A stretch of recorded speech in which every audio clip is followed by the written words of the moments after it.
하나님이 노아와 그 아들들에게 복을 주시며 그들에게 이르시되 생육하고 번성하여 땅에 충만하라. 땅의 모든 짐승과 공중의 모든 새와 땅에 기는 모든 것과 바다의 모든 물고기가 너희를 두려워하며 너희를 무서워하리니 이것들은 너희의 손에 붙였음이니라. 모든 산 동물은 너희의 먹을 것이 될지라. 채소같이 내가 이것을 다 너희에게 주노라. 그러나 고기를 그 생명되는 피째 먹지 말 것이니라. 내가 반드시 너희의 피 곧 너희의 생명의 피를 찾으리니 짐승이면 그 짐승에게서 사람이나 사람의 형제면 그에게서 그의 생명을 찾으리라. 다른 사람의 피를 흘리면 그 사람의 피도 흘릴 것이니 이는 하나님이 자기 형상대로 사람을 지으셨음이니라. 너희는 생육하고 번성하며 땅에 가득하여 그 중에서 번성하라 하셨더라.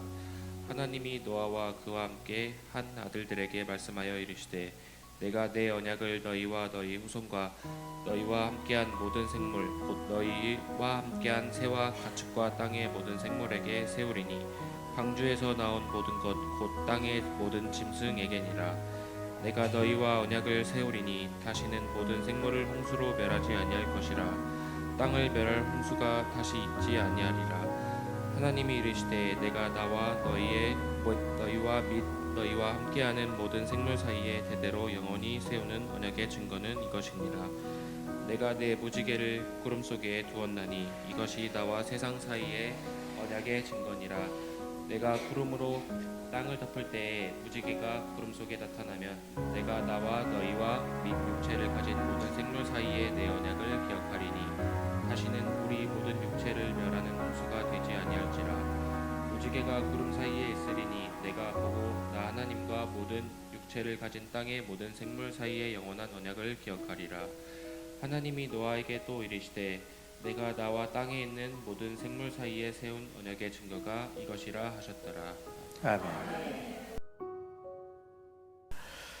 오늘 혹시 이 자리에 나와서 하나님 앞에 예배를 드리면서도 마음 한구석에 말할 수 없는 어떤 죄책감과 자책, 그 마음을 안고 오신 분들이 혹시 계실지 모르겠습니다.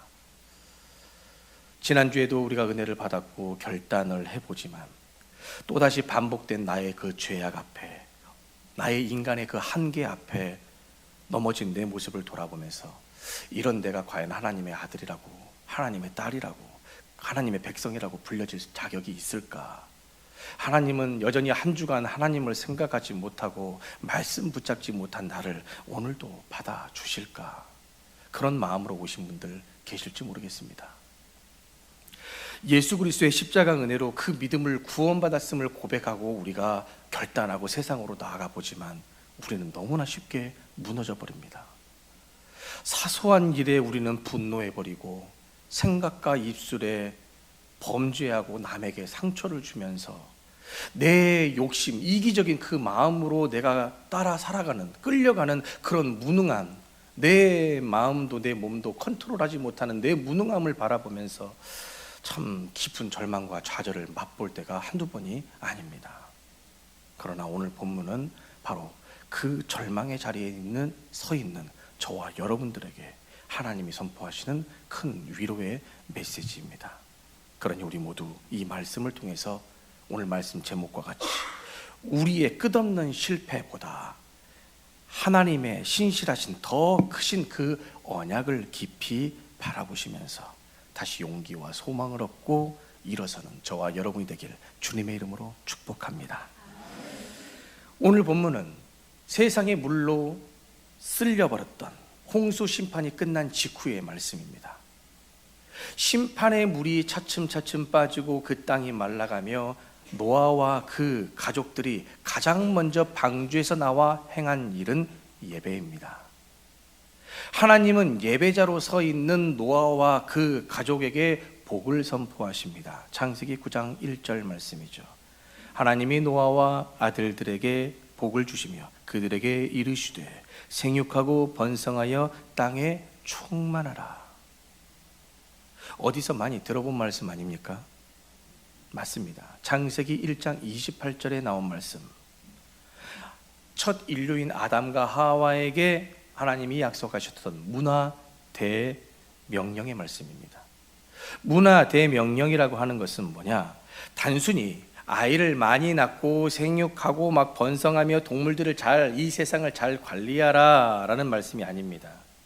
하나님께서 보시기에 심히 아름답게 창조하신 이 지구의 모든 그 원재료를 바탕으로 내 형상과 성품을 가진 너희들이, 내가 너희들에게 허락된 그 지혜와 너희들의 헌신과 수고와 그런 노동을 통해서 선한 문명과 문화를 꽃피워내라. 하나님의 창조 목적을, 이런 목적을 담고 있기 때문에 문화 대혁명이라 말하는 겁니다. 대명령이라 부르는 겁니다. 하나님은 죄악으로 가득 찬 이 세상을 공의롭게 하시기 위해서 홍수 심판을 행하셨지만 인류를 향한 하나님의 그 본래 목적과 사랑까지 포기하신 것은 아닙니다.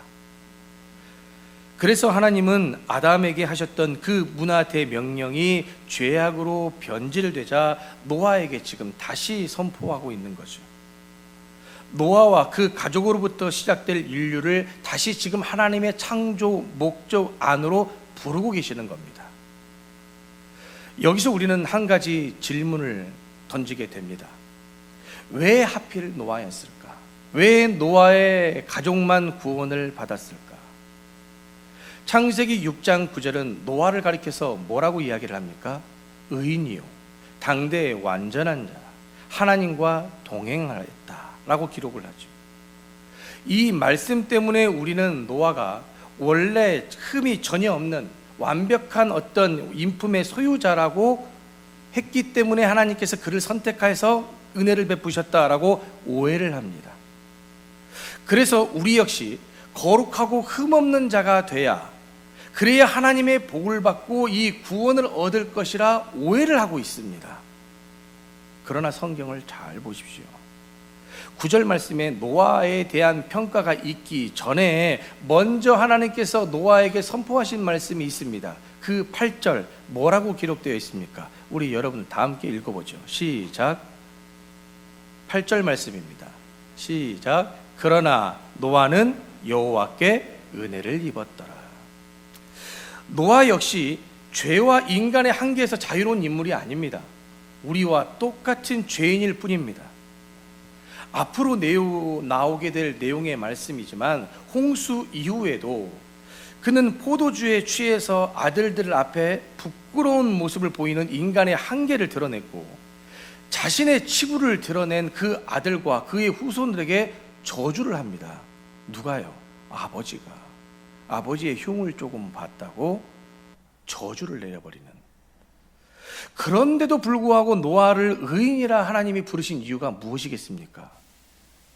술 먹고 취해서 자신의 몸을 컨트롤하지 못하고 그 아들과 후손들에게까지 욕을 하고 저주를 퍼붓는 노아가 과연 의인이겠습니까? 완전한 자라 말할 수 있겠습니까? 하나님이 그런 자와 동행하시겠습니까? 그럼에도 성경이 의인이요 당대의 완전한 자요 하나님과 동행했다라고 표현하는 이유는 무엇이냐? 하나님의 은혜가 노아에게 입혀졌기 때문에, 그 은혜의 믿음으로 합당하게 반응했기 때문에 이 일들이 가능했다는 얘기입니다. 구원의 은혜를 체험하고 방주에서 나온 노아와 그 가족들, 엄청난 심판의 현장을 직접 경험한 자들 아닙니까? 직접 눈으로 보고 목도한 자들 아닙니까? 그런데 그럼에도 불구하고 노아와 그 가족들의 내면의 본성은 스스로 바꿔내지를 못했습니다. 심판 자체가 인간의 근본적인 죄성을 해결할 수가 없다는 얘기입니다. 아무리 우리가 어렵고 힘든 정말 인생에 들이닥치면 안 될 그 위기를 맞이했음에도 불구하고 우리의 이 마음 깊숙이 자리 잡고 있는 죄의 본성이 씻겨져 나갈 수가 없다는 얘기입니다. 그래서 하나님이 창세기 8장 21절 말씀을 성경을 통해서 하고 계시는 거죠. 내가 다시는 사람으로 말미암아 땅을 저주하지 아니하리니 이는 사람의 마음이 계획하는 바가 어려서부터 악함이라. 안 된다는 얘기입니다. 하나님은 인간의 이런 부패함과 연약함을 너무나 잘 알고 계셨습니다. 그래서 오늘 본문의 2절에서 6절 말씀에도 보면 하나님께서 이제 공식적으로 노아와 그 후손들에게 동물들을 육식으로 허용을 하게 됩니다. 왜냐하면 황폐해진, 홍수로 황폐해진 그 땅에서 먹고 살 수 있는, 다시 새로운 채소들이 나올 수 있는 부분들이 준비가 되지 않았기 때문에 육식을 그때부터 허용하기 시작하는데 조건을 그때는 붙이셨죠. 법을 이때는 구두적인 법이 제정이 되는 겁니다. 그 법이 뭡니까? 그 동물을 먹을 때에 핏째 먹지 말라. 그리고 그뿐만이 아니라 타인의 피를 흘리지 말라. 왜 그렇게 했습니까? 피는 무엇을 의미합니까? 생명을 의미하죠. 하나님께서 허락하신 생명을 인간 너희들이 마음대로 해서는 안 된다라는 것을 가르쳐주기 위함입니다. 그러면 이것이 하지 말라, 핏째 먹지 말라, 타인의 피를 흘리지 말라, 이것이 과연 인류에게 억압을 하는 걸까요? 힘들게 하는 걸까요? 구속하는 걸까요? 아닙니다. 왜 하나님께서 핏째 먹지 말라고 하고 다른 사람의 피를 흘리지 말라고 얘기하는 거냐? 억압이 아니라 생명과 사회를 보호하기 위함이죠. 쉽게 얘기를 한번 해볼까요? 우리가 차를 타고 지나다니는 이 도로들을 한번 생각해 보십시오. 도로 위 사거리에 설치된 신호등을 한번 보십시오. 빨간불, 노랑불, 초록불이 있습니다. 자, 이런 신호등에 신호를 엄격하게 단속하는 것이 이유가 뭡니까? 나는 빨리 달리고 싶은데 빨리 달리지 못하고자 억압시키는 겁니까? 아니지요. 빨리 달려서 우리가 이 부분에 있어서 신호를 위반하게 됐을 때에 이 나오게 되는 벌금을 거두어서 하나님께서 돈을 받기를 원하시는 목적으로 이 신호법을 만드셨을까요? 아니죠. 신호를 엄격하게 단속하는 것은 시민들의 자유를 빼앗거나 벌금을 거두기 위함이 아닙니다. 운전자들의 이기심과 방심으로 일어날 그 참혹한 사고로부터 생명을 지키기 위한 보호장치인 거죠. 하나님의 법도 마찬가지입니다. 죄의 길로 내달려서 스스로 망가지지 않도록 이 말씀의 신호등을 우리에게 계속 켜주고 계시는 거죠. 그래서 말씀에 보면 초록불로서 우리에게 위로가 되고 힘을 주는 부분도 있지만 노랑불로서 우리에게 경고를 주시는 부분도 있고 빨간불로서 우리에게 반드시 심판이 또 있다. 또 그의 대가가 무엇인지를 알게 하는 무서운 메시지도 담겨져 있는 것 아닙니까? 그런데 여러분, 법과 규범만으로는 우리의 본성을 바꿔낼 수가 없습니다. 법을 아무리 강력하게 제정을 해놔도 그 법망으로 빠져나가는 인간의 본성이 있기 때문에 우리 스스로는 그것을 할 수 없는 겁니다. 그래서 노아가 드린 그 번제물 역시 장차 올 완전한 희생을 바라보는 그림자였을 뿐 짐승의 피가 인간의 죄를 영원히 제하지는 못했습니다. 그래서 하나님은 훗날 짐승의 피가 아니라 죄 없는 당신의 독생자 예수 그리스도를 완전한 희생제물로 이 땅에 보내어 바로 그 피로 모든 인류를 대속하신 거죠. 그러니 오늘 우리가 악함에도 불구하고 담대히 하나님을 아버지라고 부를 수 있는 유일한 이유는 뭐냐? 우리의 깨끗함이 아닙니다. 우리의 결단이 아닙니다. 나를 위해 십자가에서 물과 피를 쏟으신 예수 그리스도의 대속의 은혜 때문입니다. 그래서 교회에서 제일 많이 이야기하는 것이 은혜입니다. 다 하나님의 은혜입니다. 모든 것이 다 하나님의 은혜입니다. 그리고 이어지는 11절에서 하나님은 놀라운 은혜의 선언을, 위로의 선언을 해주고 계시죠. 창세기 9장 11절 말씀 한번 다 함께 읽어보도록 하겠습니다. 시작.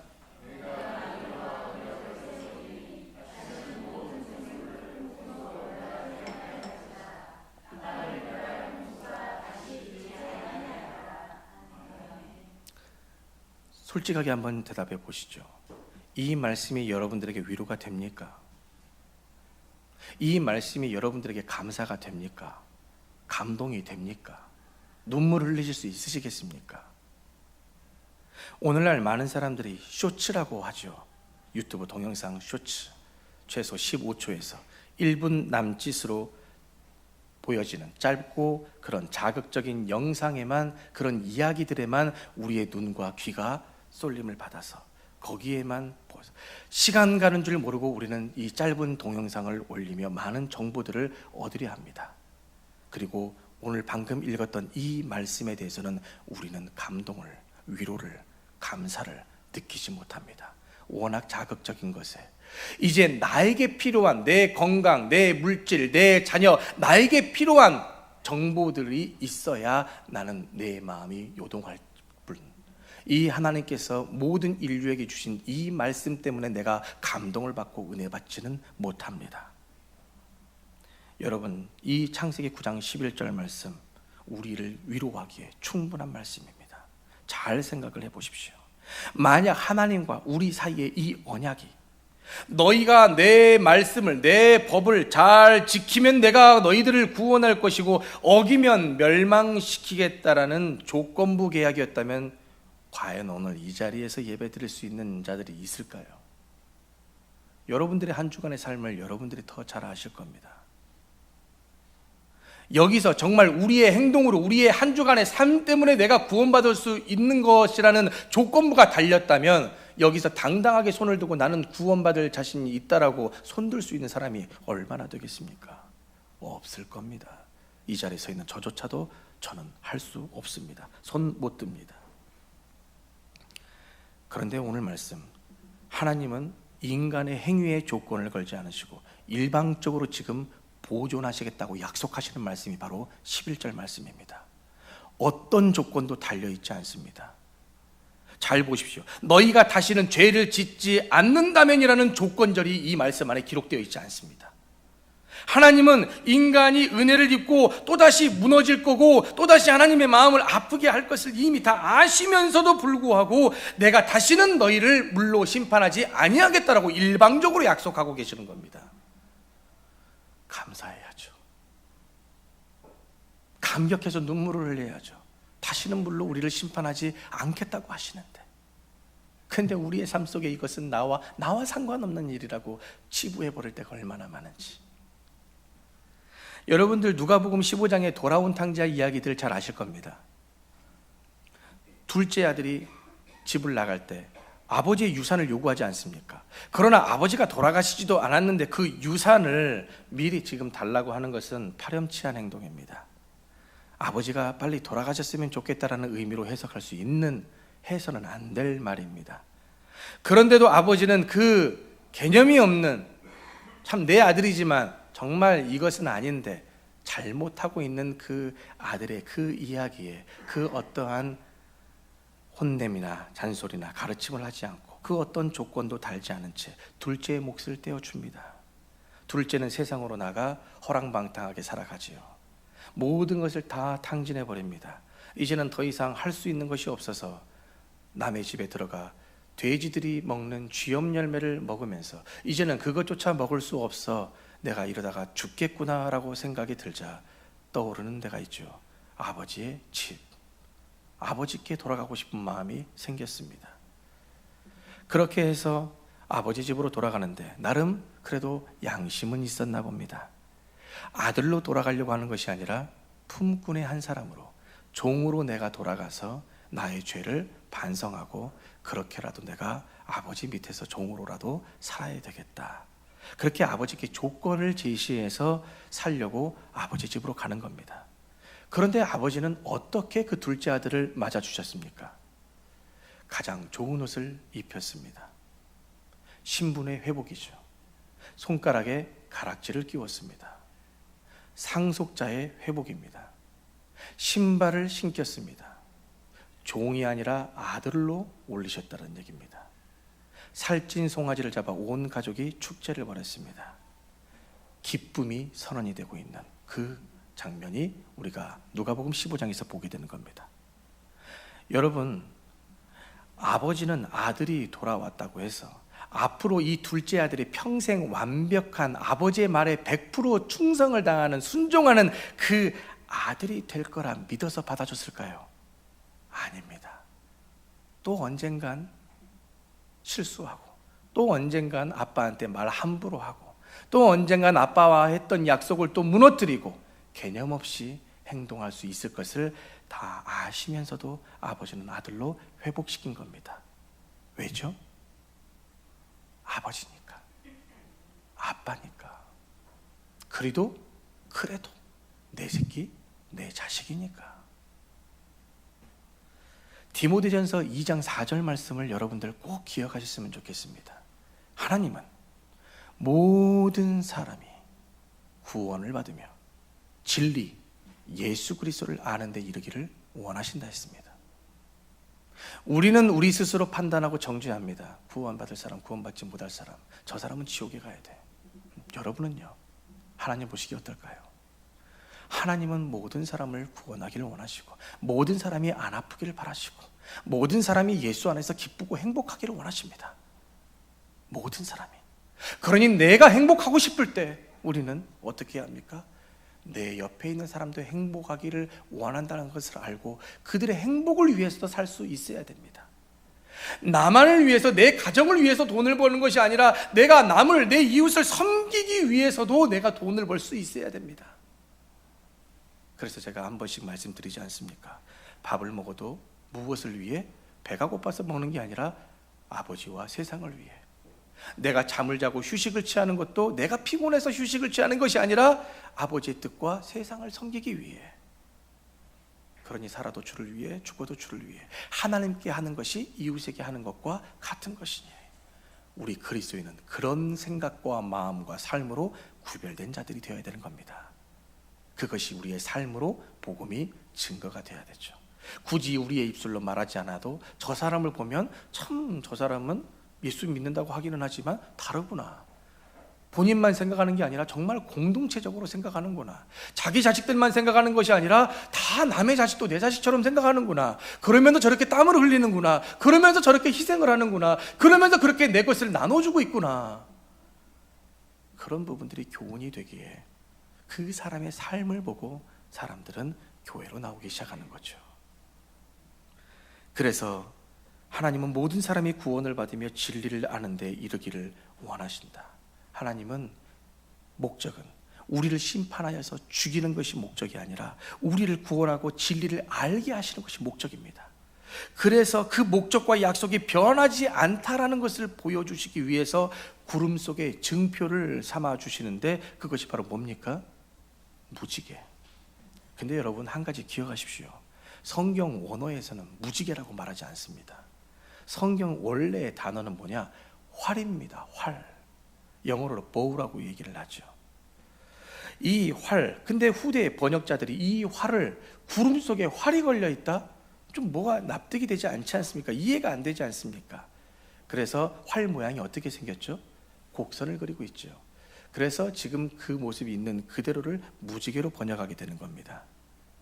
그러니까 활은 본래 어떤 도구입니까? 활촉을 이용해서 활 시위를 당겨서 어떤 물체나 어떤 대상을 위해서 쏘아서 맞추어서 죽이는, 쉽게 말하면 전쟁용 무기입니다. 살상 무기죠. 그런데 하나님은 홍수로 세상을 심판하셨던 그 활을, 그 심판을 상징하는 그 활을 지금 손에 쥐고 인간을 향해서 쏘려고 모습을 보여주시는 것이 아니라 이제 그 활을 손에 놓아서 어디에 걸어두셨다? 무지개와 같이 하늘에 걸어두셨다. 그 이야기는 이제 더 이상 심판을 하지 않으시겠다는 우리에게 일방적인 약속을 해주시는 거죠. 그래서 어떤 성경학자는 그 활의 무지개가 이렇게 펼쳐져 있지 않습니까? 활이 이렇게 어디를 향합니까? 땅을 향하는 것이 아니라 하늘을 향하고 있죠. 그러다 보니 어떤 학자는 만약 이 언약이 깨지면 그 심판의 화살을 인간에게 쏘는 것이 아니라 하늘을 향해서 하나님께 쏘게 된다. 즉 예수 그리스도께 쏘게 된다라고 해석하는 학자들이 있습니다. 그리고 실질적으로 예수 그리스도께서 그 화살을 우리 대신 맞아 주시기도 하셨죠. 그러므로 구름 속에 걸려있는 그 활, 무지개는 더 이상 우리 인류를 심판하고 죽이고 아프게 하고 고통스럽게 하기 위한 무기가 아니라 하나님께서 스스로 심판을 멈추시고 이 세상을 은혜로 보존하시겠다라는 언약의 약속이 됩니다. 그러니 그 약속의 말씀을 붙들고 은혜를 경험할 수 있는 여러분이 되시기를 주님의 이름으로 축복합니다. 마무리합니다. 죄를 미워하고 아파하는 마음은 성도로서 아주 귀한 양심이며 아름다운 자세입니다. 하지만 우리가 반복된 죄에 넘어졌다고 해서 그 실패에 갇혀서 나는 도저히 일어설 수 없는 사람이야, 나는 답이 없어, 이렇게 실패에 갇혀서 절망하는 것은 절대 하나님의 뜻이 아닙니다. 여러분들 여행을 통해서 비행기를 타보신 적 있지 않습니까? 그 비행기가 더 창공으로 올라가서 그 구름 너머 위를 올라가게 되면 어떻게 됩니까? 완전히 다른 세상이 되죠. 땅에서 바라볼 때는 시커먼 먹구름이 온 세상을 뒤덮고 비바람이 몰아치지만 그 먹구름이 비행기 위로 올라가는 순간부터 완전히 다른 세상으로 비춰집니다. 강렬한 태양빛이 온 세상을 환하게 구름들을 비추고 있죠. 우리의 인생에 보면 죄와 실패라는 먹구름들이 종종 찾아오지요. 우리를 젖게 만들고요, 우리에게 눈물을 흘리게 만들고 아프게 만들고 힘들게 합니다. 그러나 그 먹구름 위에 있는 하나님의 신실하신 사랑을 기억하시길 바랍니다. 그 먹구름이 태양을 완전히 가릴 수는 없습니다. 반드시 그 태양은 구름 사이로 빛을 보냅니다. 그리고 우리를 다시 밝혀줍니다. 그러니 하나님은 우리 눈에 보이지 않는다고 해서 역사하시지 않는 게 아니라 지금도 끊임없이 그 태양빛으로, 하나님의 은혜의 태양빛으로 우리를 밝히 비춰주고 계십니다. 먹구름은 잠시 지나가는 환란일 뿐이죠. 그러니 그 환란을 우리는 어떻게 해야 되겠습니까? 인내해야죠. 기다려야죠. 무엇을 바라보면서? 여전히 날 향해 계속해서 비춰지는 저 태양을 바라보면서, 신실하신 하나님의 그 크신 약속, 위로의 말씀을 바라보면서 기다릴 수 있는 저와 여러분이 되길 주님의 이름으로 축복합니다.